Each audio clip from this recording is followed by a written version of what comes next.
मेरे प्यारे बच्चों, आप लोगों को मैं आज बताऊंगा माइकल की कहानी।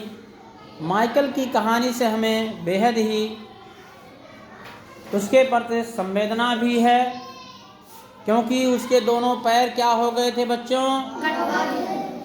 कट चुके थे। दोनों पैर वह गंवा चुका था और वो बहुत क्या हो गया था?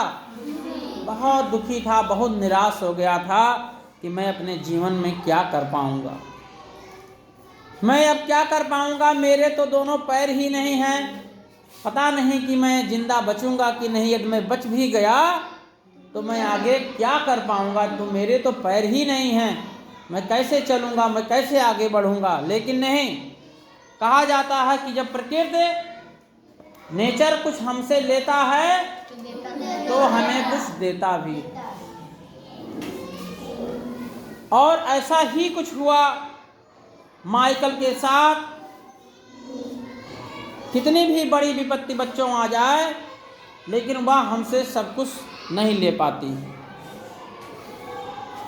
विपत्ति के समय हमें क्या बनाए रखना चाहिए?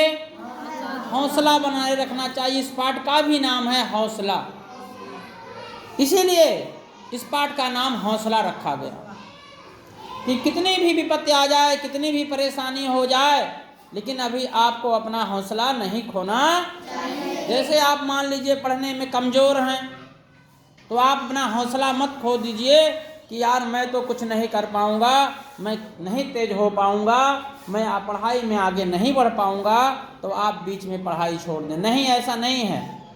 आपको इस कहानी से, आपको माइकल के जीवन की जो कहानी है उससे सीखना चाहिए कि जिसके दोनों पैर किसी दुर्घटना में चले गए हों, गंवा चुका हुआ व्यक्ति भी बहुत बड़ा क्या बना? संगीतज्ञ बना, बहुत ही प्रसिद्ध संगीतज्ञ बना हुआ। तो अगर हमें आप में हिम्मत है, हौसला है, तो बच्चों आपको अपना लक्ष्य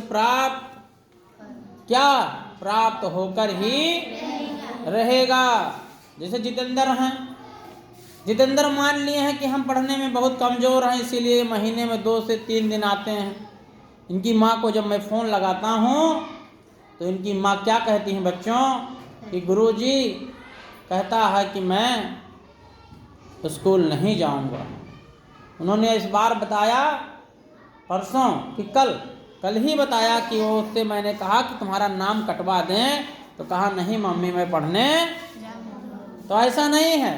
जितेंद्र हैं, श्रेयांश हैं, सत्यम हैं, आप इसलिए कमज़ोर हो बच्चों सुने ना कि जो आप डेली आते नहीं। और मैं प्रतिदिन देखिए मैं अपना हौसला नहीं खोता हूँ, अपना हौसला मैं खो दे रहा हूँ? मैं अपना हौसला नहीं खोता हूँ, मैं लगा रहता हूँ, प्रयास करता हूँ, कोशिश करता हूँ कि आप जरूर एक ना एक दिन मुख्य धारा से जुड़ जाओगे और आप डेली प्रतिदिन नियमित क्लास आना शुरू कर दोगे। इसीलिए मैं आपके घर पे भी जाता हूँ कि नहीं जाता हूँ? फोन से मैं संपर्क करता हूँ क्यों करता हूँ? मैं भी अपना हौसला अगर खो दिया तो आप बहुत पीछे चले जाओगे। पढ़ाई एक ऐसा माध्यम है बच्चों जिससे हमारा जीवन बहुत ही ब्राइट हो सकता है, बहुत चमकीला हो सकता है, एक अच्छा इंसान बन सकते हैं, अपने अधिकारों के, अपने कर्तव्यों के प्रति हम सजग हो सकते हैं।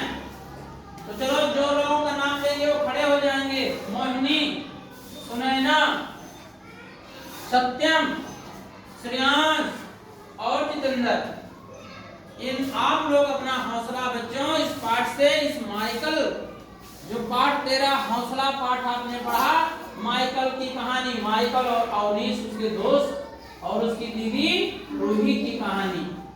तो ये कहानी से हमें सीख मिलती है, इस कहानी से हमें सीखना चाहिए। सीखोगे आप लोग भी? इस कहानी से हमें ये शिक्षा मिलती है कि हमें अपना हौसला बेटा नहीं खोना चाहिए। डेली आओ, प्रतिदिन स्कूल पढ़ने आओगे तो जरूर आप भी इन लोगों की तरह बन जाओ कि नहीं बन जाओगे? बन जाओगे। बताओ बेटा सत्यम, बनोगे कि नहीं बनोगे? क्यों? आप भी बन जाओगे, तेज हो जाओगे, नहीं हो जाओगे? बोलो बच्ची, बन जाओगे ना? तो बताओ, आओगे? हाथ उठाओ, प्रॉमिस करो कि प्रतिदिन विद्यालय हम आएंगे। आओगे? अपना हौसला बनाए रखोगे ना? कभी ऐसा तो नहीं हो जाएगा कि आप निराश हो जाओ? हाथ नीचे कर लीजिए। आप निराश हो जाओ, यार मैं तो बहुत कमजोर हूँ पढ़ने में, क्या फायदा पढ़ लिख के? तो पढ़ाई के फायदे बहुत हैं कि नहीं है? आप देखते हैं पढ़ाई के फायदे बहुत जगह है, घर में भी, समाज में भी, और आप अगर सर्विस में आगे, जॉब में आगे, तो आपकी लाइफ में चार चांद लग जाएगा। और अगर आप नहीं आ पाए तो आप एक अच्छे इंसान बनेंगे, और अच्छा इंसान बनेंगे। आप अपने कर्तव्य अधिकारों को समझेंगे, जानेंगे बच्चों, तो प्रश्न करेंगे और प्रश्न का जवाब भी देंगे। तो आप लोग प्रतिदिन आइए, अपना हौसला ना खोइए। तो आप लोग आएंगे? चलिए, धन्यवाद। तो इस पाठ से हमें बहुत अच्छी सीख मिली कि हमें अपना हौसला नहीं खोना चाहिए, बना के रखना चाहिए। तो बना के रखेंगे ना? चलिए, बहुत बहुत धन्यवाद। इस पाठ को पढ़ के बहुत ही अच्छा लगा मुझे भी, और आप लोगों को भी अच्छा लगा कि नहीं लगा? चलिए।